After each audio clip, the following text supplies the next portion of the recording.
কঁঠালগুটি পোৰা খৰিচাৰ সৈতে মাছৰ পিটিকা লগতে ভোট জলকীয়াৰ লগত মাছৰ পিটিকা আৰু আলু ভজা আজি খুব ধুনীয়াকৈ পঁইতা ভাত খালোঁ। আহকচোন ভিডিঅ'টো আৰম্ভ কৰোঁ। এই বোলো পঁইতা ভাতকে খাওঁ, সেই বুলি প্ৰথম এইফালে কঁঠালগুটি কেইটামান পুৰি লৈছোঁ।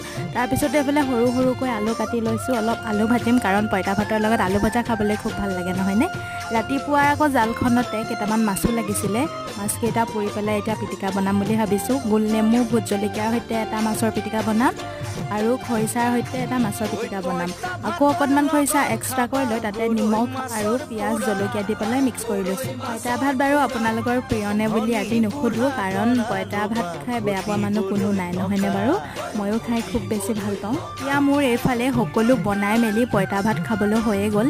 এইখিনি ঠিক পঁইতা ভাত নহয়, কাৰণ ভাতখিনি আজিৰ ভাত। ইয়াতে মই ৰাতিপুৱা সময়তে পানী দি থৈছিলোঁ আৰু এতিয়া অকণমান নেমু দি লৈছোঁ, লগতে পিছে অকণমান সৰুকৈ কটা পিঁয়াজ দিছোঁ আৰু অকণমান মিঠাতেল দিছোঁ।